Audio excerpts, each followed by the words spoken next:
कहानी की शुरुआत एक आइलैंड से होती है जहाँ सैम नाम का एक रिपोर्टर हर जगह की फोटो ले रहा था। यहाँ हम देख पाते हैं कि सैम जिनकी भी तस्वीर ले रहा था वो सभी सो रहे थे। दरअसल 3 दिन पहले इस आइलैंड पर रहने वाले सभी लोगों को ना जाने क्या हुआ कि वो सभी अचानक से सो गए। जो भी लोग जहाँ भी थे वो सब वहीं सो गए, जैसे कोई स्विमिंग पूल में ही सो गया था। तो कोई बस में, पर इनमें से जो किस्मत वाले लोग थे वो उस वक्त अपने घर में थे। साथ ही इन सभी लोगों को क्या हुआ है इसका पता किसी को भी नहीं चल पा रहा था, क्योंकि इन सभी के अंदर किसी तरह का कोई भी बदलाव नहीं हुआ था। बस फर्क इतना था कि अगर इन सो रहे लोगों को इनकी जगह से हटाया जाता है तो उन सभी का ब्लड प्रेशर अचानक से बढ़ जाता था। इसलिए जो जिस हाल में था उसे वहीं छोड़ दिया जाता है, फिर चाहे वो अपनी कार में हो या पेड़ की डाल पर ही क्यों न सो रहे हो। रिसर्चर्स और डॉक्टर्स यहाँ पहुंचकर सभी का चेकअप करते हैं, मगर उन्हें कुछ भी नहीं पता चलता कि आखिर ये सब कैसे हुआ है।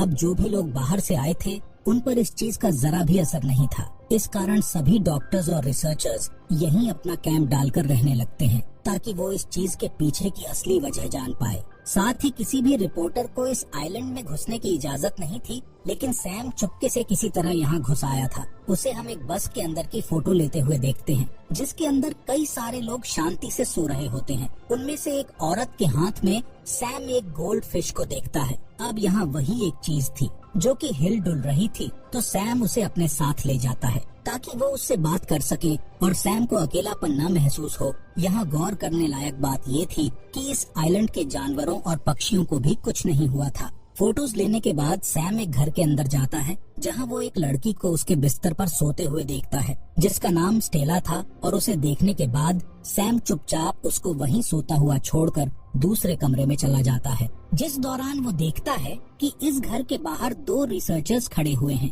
जिन्हें वो छिपकर देखता है। असल में अगर सैम के बारे उन्हें पता चल गया तो इसके लिए सैम को सजा भी हो सकती थी। उनके वहाँ से जाने के बाद सैम चुपचाप दूसरे कमरे में जाकर सो जाता है। फिर रात में वो एक सपना देखता है जहाँ वो स्टेला को ग्रोसरी स्टोर से सामान लेते हुए देख रहा था। यहाँ जब स्टेला सैम पर बिल्कुल ध्यान नहीं देती तो सैम उसे उसका नाम लेकर बुलाता है, जो सुनकर स्टेला उससे पूछती है कि तुम्हें आखिर मेरा नाम कैसे पता। जिसके साथ ही सैम की नींद अचानक से खुल जाती है। वो देखता है कि अब सुबह हो चुकी है और फिर सैम को हम रेडियो सुनते हुए देखते हैं, जिस दौरान वो सो रही स्टेला से बातें भी कर रहा था। फिलहाल अब सैम तैयार होकर फिर से कुछ फोटोज लेने के लिए निकल जाता है। बाहर आकर वो एक आदमी को देखता है जो पेड़ पर ही आराम से सो रहा था। इसके बाद सैम एक चर्च में जाता है जहाँ कई सारे लोग मौजूद थे। सैम उन सभी की फोटो लेने के बाद वहीं बैठ जाता है, जिस बीच अचानक से उसकी वहीं आंख लग जाती है और वो सपने में फिर से स्टेला को देखता है। दोनों एक दूसरे के सामने सामने बैठे हुए थे,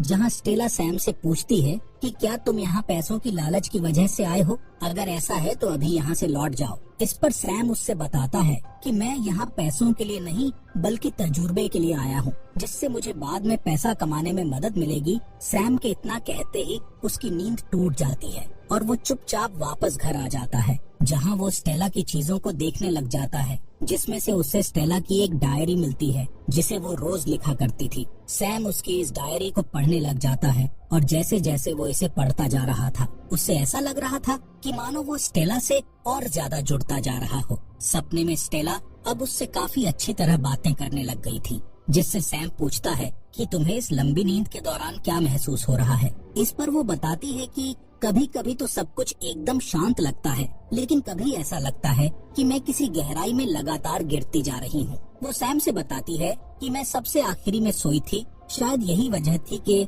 मैं उस वक्त घर पर थी। बाकी सबसे पहले मैंने अपने पियानो टीचर को सोते हुए देखा था। वो पूरी क्लास के सामने अचानक से सो गए और उसके बाद से इस चीज ने यहाँ के हर एक आदमी को अपनी गिरफ्त में ले लिया। फिलहाल ये तो सपना था, लेकिन हकीकत में अगले दिन सैम फिर से बाहर जाता है, जहाँ वो एक जगह एक कार को देखता है जिसमें काफी सारे गुब्बारे भरे हुए थे। वो जब इस चीज को अपने कैमरे में कैद कर ही रहा होता है, तभी वो देखता है कि सामने के घर की बैल्कनी पर 2 रिसर्चर्स खड़े हुए हैं। अब इससे पहले वो सैम को देख पाते, वो छिप जाता है और जल्दी से घर वापस आ जाता है। सैम को ये एहसास हो चुका था कि यहाँ रुकने की वजह से वो मुसीबत में पड़ सकता है, तो वो जल्दी से अपना सारा सामान पैक करके यहाँ से निकल जाता है। मगर जब वो किनारे पर बोट के पास पहुँचता है तो वो काफी देर तक वहाँ खड़ा होकर सोचने लग जाता है। दरअसल उसका दिल स्टेला को छोड़कर जाने का नहीं कर रहा था, इसलिए सैम वापस लौटने का फैसला लेता है ताकि वो स्टेला के साथ और समय बिता पाए।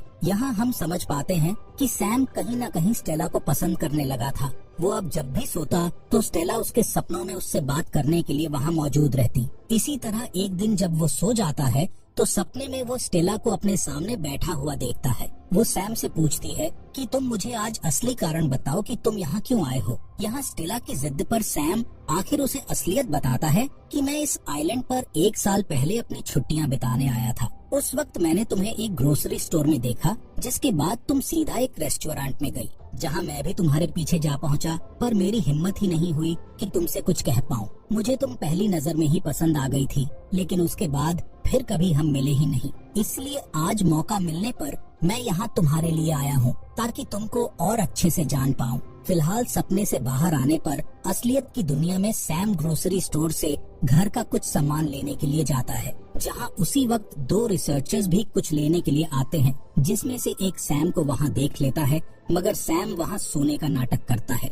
जिससे चेक करने के बाद इन लोगों को जो भी लेना था वो लेकर चले जाते हैं। उनके जाते ही सैम वहाँ से अपने मतलब का सामान लेने के बाद काफी मजे करता है और फिर वो वहाँ सो रही कैशियर के पास सामान के पैसे रखकर चला जाता है। जब वो घर पहुँचता है तो सैम देखता है कि एटिक में भी कुछ सामान रखा हुआ है, इसलिए वो वहाँ जाकर देखता है तो उसके हाथ एक टेप रिकॉर्डर लगता है, जिसमें स्टेला ने अपनी पसंद और नापसंद के बारे में सब कुछ अच्छे से बताया था। कैसेटे का पहला साइड सुनने पर सैम को जानने को मिलता है कि स्टेला को काफी अजीब चीजें पसंद है, जैसे कि बिना सर की बार्बी डॉल, फ्लोटिंग फ्लेमिंगो और खास करके टाइपराइटर की आवाज उसे काफी ज्यादा पसंद है। इसलिए सैम स्टेला की सारी पसंद की चीजें लाकर रख देता है ताकि जब भी वो जागे तो ये सब देखकर काफी खुश हो। इसी के साथ स्टेला ने बताया होता है कि मुझे बीच पर एक लॉन्ग ड्राइव पे जाना अच्छा लगता है। ये बात सुनते ही सैम फिर से अपनी सपनों की दुनिया में चला जाता है, जहाँ वो देखता है कि स्टेला उसके साथ लॉन्ग ड्राइव पर जाने के लिए तैयार है,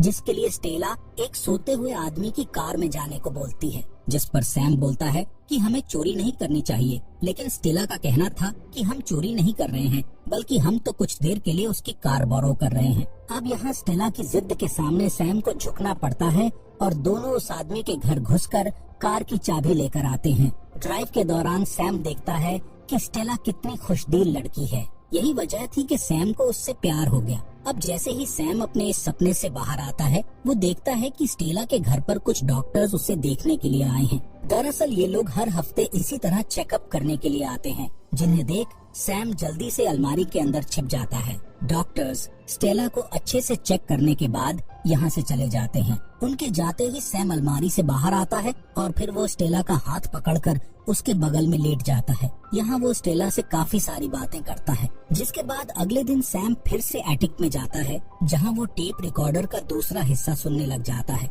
जिसमें स्टेला ने अपनी नापसंद के बारे में बात की थी। इसमें स्टेला ने खास करके अपने अकेलेपन को लेकर बात की हुई थी। वो बताती है कि भले ही मैं अकेली रहती हूँ, लेकिन ये अकेलापन मुझे बिल्कुल भी पसंद नहीं है। जिस बात के साथ सैम फिर से स्टेला से बात करने अपने सपनों में पहुंच जाता है, जहां वो स्टेला से कहता है कि मैं तुम्हें कभी अकेला नहीं छोड़ूंगा। साथ ही वो ये भी बोलता है कि हर किसी का एक सोलमेट होता है, तो हो सकता है कि हम दोनों एक दूसरे के सोलमेट हो। उसकी इस बात पर स्टेला बोलती है कि मुझे तो ऐसा नहीं लगता। यहाँ उसके इस जवाब से सैम को एहसास होता है कि शायद वो यहाँ फालतू की वजह के कारण रुका है, इसलिए वो एक बार फिर से यहाँ से निकलने की कोशिश करता है, मगर इस बार भी वो नहीं जा पाता, बल्कि वो वापस आकर स्टेला की पसंद की चीजें बनाकर खाता है, जिस दौरान उसे हमेशा की तरह फिर से सपने में स्टेला दिखती है, जो कि उससे बोलती है कि तुम यहाँ से चले जाओ, क्योंकि जिस स्टेला को तुम डायरी और रिकॉर्डर की वजह से जानते हो, वो असली स्टेला से काफी अलग है।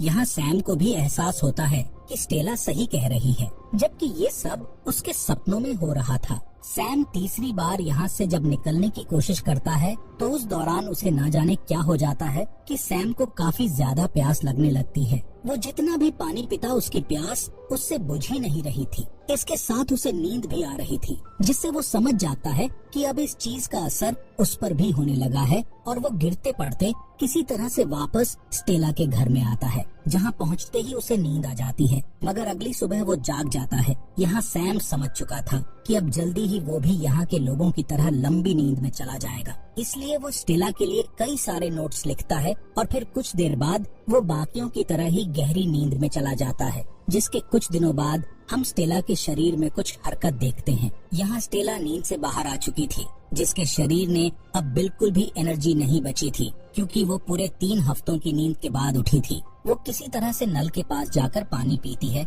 और तभी स्टेला की नजर वहाँ रखे एक दूसरे टूथब्रश पर पड़ती है, जिससे वो समझ जाती है कि यहाँ उसके अलावा कोई और भी है। वो घर में देखती है तो उसे वहाँ अपना टेप रिकॉर्डर, बिना सर की बार्बी डॉल और बड़ा सा फ्लेमिंगो दिखता है, जिन्हें देखने के बाद वो दूसरे कमरे में जाती है तो वहाँ स्टेला सैम को सोते हुए देखती है। स्टेला उसे उठाने की काफी कोशिश करती है, लेकिन वो नहीं जागता। स्टेला को उस पर काफी ज्यादा गुस्सा आ रहा था, क्योंकि उसे ये पता चल चुका था कि सैम ने उसकी डायरी पढ़ी और रिकॉर्डिंग भी सुनी। वो सैम को मारकर जगाने की काफी कोशिश करती है, पर कोई फायदा नहीं होता और इसी बीच स्टेला को सैम के लिखे हुए नोट्स मिलते हैं, जिनके जरिए सैम ने स्टेला से उसकी डायरी पढ़ने और रिकॉर्डिंग सुनने के लिए माफी मांगी थी। साथ ही उसने स्टेला से ये भी बोला था कि तुम्हारा अकेलापन तभी दूर हो सकता है जब तुम अपने आसपास की दीवार को गिराकर लोगों को खुद तक पहुंचने दोगी। यहाँ स्टेला जान पाती है कि एक अजनबी होने के बावजूद सैम उसे काफी अच्छी तरह समझ सकता था,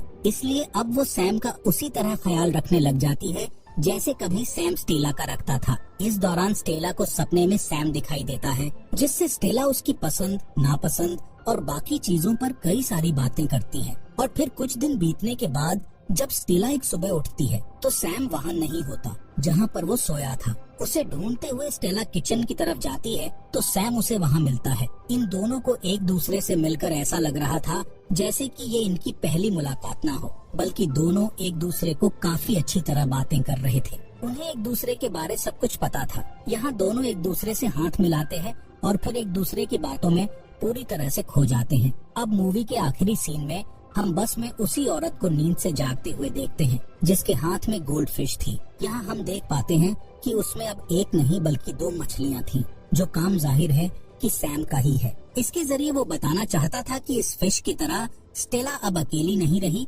क्योंकि अब वो उसके साथ है। और इसी के साथ ये मूवी यहीं पर खत्म हो जाती है।